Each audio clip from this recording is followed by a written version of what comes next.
Okay, so I'm going to take a little bit of a break from the skincare routine reviews, not because I don't want to do them, but because I'm finding it hard to make more than one YouTube video a week. May, June, I feel like for everybody is a busy time. Not making excuses, I just want to get back to some other content aside from that. I don't want it to be all skincare routine reviews. So for this one, I thought I would just explain something really simple and go through a topic that I still get asked about a lot, which is sebaceous filaments on the nose. A lot of people think they have blackheads, and they actually have sebaceous filaments. There's nobody on this planet who doesn't have sebaceous filaments. There are a lot of people without blackheads. So I'm going to explain why you have those little black grey dots on your nose, what they are, the difference between sebaceous filaments and blackheads, and how to treat both of them. And at the end, I'm going to talk about the sebaceous filaments hack that, I hate to say this because it makes me sound up myself, but I did come up with in 2024, and it did go viral. And I'm not one of those people who says 1,000 views is viral. It literally probably got like millions, like 50 million-ish views. Not just me, like lots of people were posting about it, and a lot of people it did work for. And I actually did include it in my survey from last year, just trying to remember the result of that. I think the majority of people said that it worked for them, but the majority of the whole group said that they haven't tried it. So do with that what you will. So yeah, at the end I'll talk about that viral hack that does actually work for me and lots of other people. It's not just a viral hack that does nothing from the internet's crock of shite. So I'll get up a picture of blackheads. You probably see a lot of blackheads on those like Dr. Pimple Popper videos, which I can't help but stop and watch when they come up on my feed, which isn't that often, but when they do, I can't help but watch them for a little bit. Blackheads look very different from sebaceous filaments, but most people know about blackheads and most people don't know about sebaceous filaments. That's why everyone thinks they have blackheads. Blackheads are called blackheads because they are basically, if you got a cross section of the skin, the pore would be like this. So here's the surface of your skin, here's the bottom of the pore. The pore has slowly filled up with dead skin cells and sebum, and it hasn't been exfoliated away quick enough, so it's got stuck in there. And it's basically just a blob of dead skin cells and sebum. And the reason it's called a blackhead is because the top of it, so the head of it, has oxidized from being exposed to the air for so long. It can take days, weeks, months, but it's basically been exposed to the air within the pore, this ball of gunk, and it's turned black because it's been oxidized, exposed to the air. That is why it's called a blackhead. And when you squeeze out a blackhead or you watch Dr. Pimple Popper or anything like that, it will usually be grey for the most part with a black tip, because the tip or the head is the only bit that's been exposed. You can do so many things to prevent getting blackheads ever again. We're all still probably going to get some here and there, but on the whole, if you have a lot of blackheads, there's definitely loads of stuff you can do to stop getting blackheads. And I'll go into that in a second, but just getting back to sebaceous filaments, what is the difference between a blackhead, which has that black head, and a sebaceous filament? A sebaceous filament is very similar, but not the same thing. If you imagine that pore, so this is the top of your skin and this is the inside of your skin, your pore is on a microscopic level an opening, and there's oil in every opening on your face. Your pores are where the oil come out of, so the oil has to line the pore. If there wasn't oil in the pore, it would be a gaping hole, and that wouldn't look good either. So really we're choosing between an empty pore, which also wouldn't look desirable even though it's literally a pore, or a pore with oil that's keeping it lubricated, which keeps the skin healthy. That is why you can't get rid of sebaceous filaments. You can make them look slightly better, but at the end of the day, a sebaceous filament all over your nose, and to be honest, all over your chin and your cheeks, that is why they're there, because they are part of the anatomy. There's nothing you can do to permanently get rid of them. Anyone who says that also really just wants your money, your views, your time and engagement, or genuinely has no clue, by the way.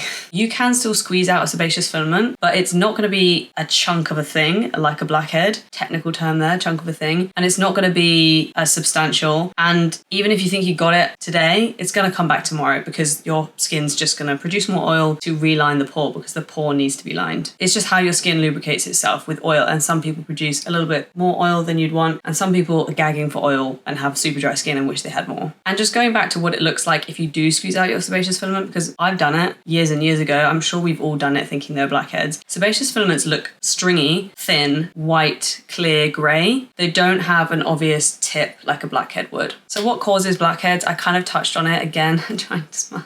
Basically a combination of things. If you have really oily skin, you're more likely to get blackheads. But you can also have blackheads when you have dry skin or a normal level of oil. It can be a combination of too much oil, or if oil's not your problem, too little exfoliation. Basically, the turnover happening on your skin isn't enough to break up those dead skin cells before they turn into a ball. I was going to say ball of clump. You're basically not exfoliating enough to beat the clogging that's happening in the pores. That's why exfoliation works, because it prevents skin cells from building up and turning into things that we typically don't want on the skin, like acne, an inflamed pore, a blackhead, clogged pore, kind of the same thing. Something's off with the skincare routine, whether you're not exfoliating enough or you're not cleansing properly. Maybe you are exfoliating, but when you take your makeup and SPF off, you're not cleansing it off properly. That can happen a lot if you use micellar water or a makeup wipe and nothing else. That's really not cleansing the skin that well, especially if you wear SPF and makeup. Therefore, improper cleansing can lead to blackheads in combination with maybe not exfoliating enough and potentially too much oil production. But any of those three things on their own all together can cause blackheads. So the inverse of that is true when we think about how to improve the look of blackheads. Make sure you remove your makeup and SPF properly. Make sure you aren't necessarily exfoliating all the time, but are exfoliating at a reasonable level for your skin. A nice balance between no exfoliation and exfoliating too much so you damage your skin barrier. You want to find the sweet spot. I actually don't exfoliate at all because I use a retinoid, which isn't an exfoliant. A lot of people think that it is, but a retinoid speeds up the skin cell cycle. So even though I don't exfoliate separately from that, I'm still speeding up my skin cell cycle. So I, in a way, don't really need to because it's effectively having a similar effect. So cleanse properly, exfoliate or use a retinoid at the right amount for your skin. And you could also go a step further and target the oil production if you are really oily. For example, you could use a mattifying sunscreen, you could use niacinamide that can help to reduce oil locally. You could tackle oil production from a hormonal level. So sometimes the pill can make you produce less oil, sometimes spironolactone. I'm not suggesting you should use these things to get rid of blackheads. I'm just saying there's multiple ways to target oil production if you do have very, very oily skin and it's making you unhappy. And before we go there, I'm not a doctor, this isn't medical advice. I'm just saying oil production, cleaning the skin properly and managing the skin cell cycle and exfoliating are important factors to prevent blackheads and clogged pores and acne in general. Still smiling every couple of minutes. I just remind myself to smile, otherwise I watch the video back and I'm just sat there talking like this and it's just really uncomfortable. So we've talked about blackheads and what they are. You've probably realised by now that you don't have blackheads. Most people have sebaceous filaments and they might have like 1 or 2 blackheads, especially like on the sides of their nose because it's harder to clean there. It's also harder to get it out of there, to be quite honest. But what can you do about sebaceous filaments? Bearing in mind, nobody on this planet can get rid of them. People's sebaceous filaments are going to look more and less noticeable depending on who you are, genetics, and lifestyle, your skincare routine. So you can't do anything about genetics and you can't do anything about the fact that sebaceous filaments are literally part of the skin's anatomy. So we can't remove them. And if you're saying to yourself, well, I see this girl on TikTok who has no sebaceous filaments, probably using a filter. So maybe just let's not watch content like that because it's not helping anybody. So what can you do about it to make it look better? Similar things to preventing blackheads. Cleansing thoroughly. I find oil cleansing, I know it's not for everyone. I do think oil cleansing works really well to make sebaceous filaments look slightly better. But even without oil cleansing, you want to be cleansing properly. So I would say double cleansing. I know that's controversial because some people don't like double cleansing, but something beyond just using a micellar water or just using a makeup wipe. Micellar water, I know it's designed to not be washed off. I just don't think it's a good solution for actually making your skin feel clean or being clean at a microscopic level. If you're dealing with a lot of blackheads and you only use micellar water, I would rethink your cleansing routine. Second thing you can do is similar to a blackhead, so exfoliate at an optimal level for your skin or use a retinoid. I don't think you have to use both, but certainly one or the other if you want to improve the look of sebaceous filaments. Third thing that I think is really key is adding hydration back in. A lot of people think that they need to starve the skin of oil to make it stop looking oily or get rid of things like sebaceous filaments. Ultimately, your skin's probably going to produce more oil if it feels starved of that. So I would make sure you have a hydrating routine because I know for a fact if my skin is dehydrated, it's also going to start getting a bit oily and weird and my pores are going to look more visible. And likewise, when my skin is hydrated, my pores look a lot less visible as well. And that extends to the skin on your nose as well. If you're not using hydrating serum or a moisturizer on your nose, but you are on your cheeks, specifically because of sebaceous filaments, stop doing that now. Hydrate your nose over time, give it some time for all these things to kick in and your nose should look a little bit smoother. I'm leaning back now because I'm a bit tired. Whatever, the last thing that I think is really important, not just for sebaceous filaments, but also the look of pores as we get older. So I get a lot of questions about open pores, which isn't really a thing. People just call them open pores because they are large pores that look open, but obviously pores don't open and close, which I think we all know by now, in case that's new information for you. The last thing is sunscreen. People forget that sunscreen does so much more than just stop you from getting a tan or getting burnt or potentially getting wrinkles down the line. Sunscreen literally maintains the integrity of your skin, and UVB and UVA are trying to basically, attack is a bit of a strong word, but they're basically trying to degrade the collagen structure of your skin when it spends time in visible light. And I'm not talking about like in Tenerife, I'm talking about in Hull in the UK. Visible light, daytime light is trying to degrade the structure of your skin, including your collagen. And when you have chronic sun exposure, and I'm not just talking about, again, like hot sun, I'm talking about UVA, like daylight, over time the structure of your skin, because of the sun, basically gets saggier and weaker, and all of the neat structures inside it start to kind of like warp and blob. And that applies to your pores as well. So if you want to keep your pores looking as best as they can, obviously we can't target genetic pore size,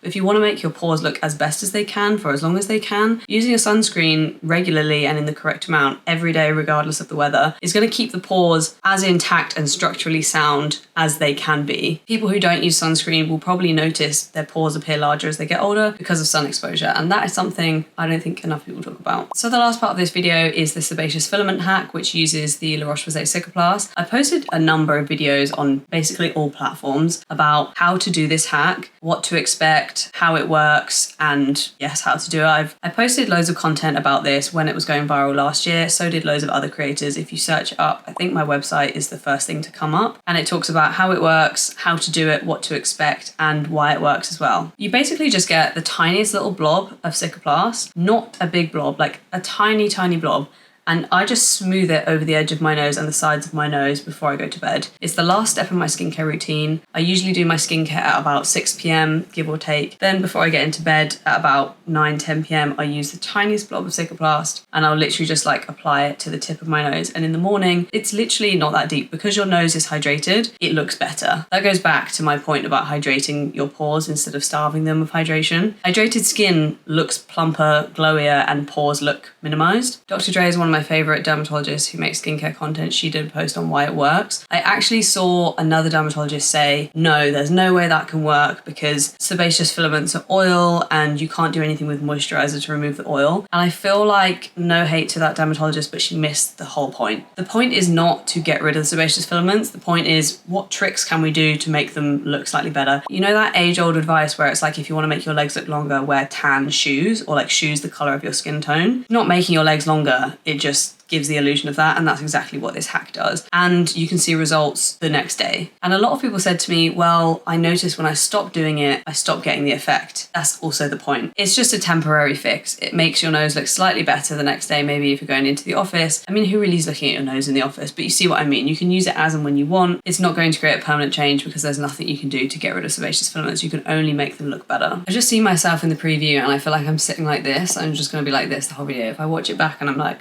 that's gonna really annoy me. I need to learn good posture. That should be my goal, one of my goals. I hope this video was helpful. I'll link in the description the videos that I've done on the sebaceous filament hack, the blog post on how it works, and anything else relevant that I can find. And if you're wondering, do I need to use Cicaplast? In theory, no. In theory, it should work with other moisturizers. I just have tried loads and I don't think any work as well as Cicaplast. That's just my honest opinion. I've never actually ever worked with La Roche-Posay. I did notice they did a whole TikTok advertising campaign around different hacks for Cicaplast after it went viral.